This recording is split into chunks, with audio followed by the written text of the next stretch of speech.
Lo que también mengua es la cantidad de vuelos en Francia para evitar la contaminación, ¿no?, ambiental. ¿Cómo estás, Thaís?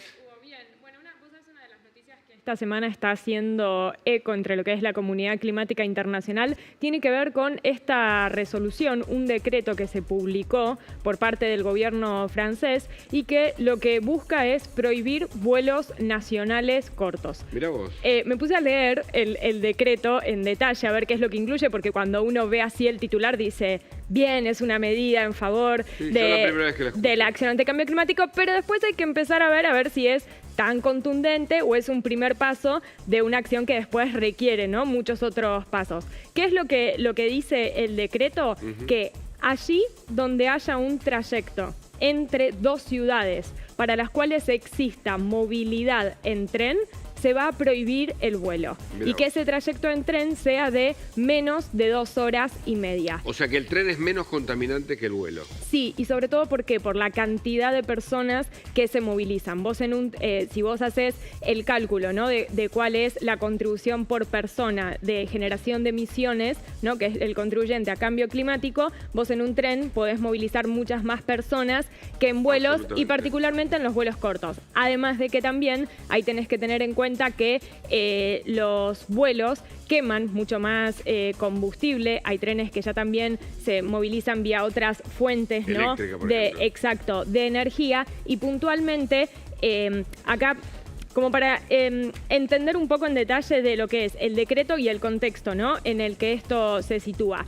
Entonces, para repasar, por ejemplo, el tramo París-Nantes, ¿sí?, que tiene un tren, vos te podés movilizar en tren y ese trayecto es de menos de 2 horas y media, bueno, todos los vuelos comerciales de pasajeros de ese trayecto van a empezar a quedar prohibidos. ¿Por qué? Porque lo que se entiende es que el pasajero tiene una alternativa que es mejor en términos de acción climática y como se sabe que muchas veces hay quizás promociones comerciales que hacen las aerolíneas para tentarte frente al tren, acá se está haciendo más una medida ya desde arriba, desde lo que es el Ejecutivo, priorizando y fomentando más que la gente priorice un medio de transporte con menos emisiones. ¿Es el primer país que toma esta decisión? Es el primer país que la toma. Muchos lo que están diciendo es que es un primer paso, pero que esto tendría que ser un poquito más amplio, porque hasta ahora únicamente esto te está abarcando 3 conexiones entre ciudades, pero el propio ministro de Transporte francés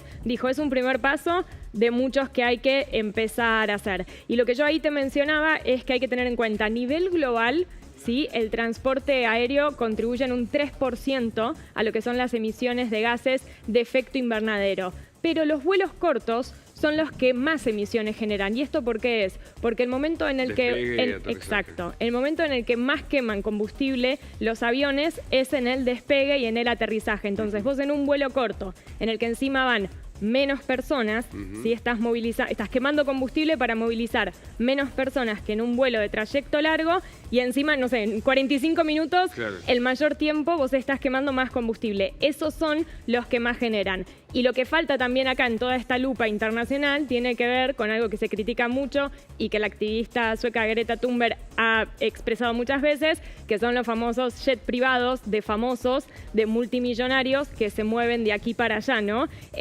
en aviones, ellos con pocas personas en vuelos, ¿sí?, cortos y que están quemando mucho combustible. Es una primera medida como para empezar a mirar, siempre tener en cuenta esto de cuando haya una alternativa en tren. Porque uno acá en Argentina, por ejemplo, podría decir, bueno, no tenemos alternativas en tren para conectar ciudades. Estados Unidos, Canadá, por ejemplo, conservan el ferrocarril como el medio de transporte ideal.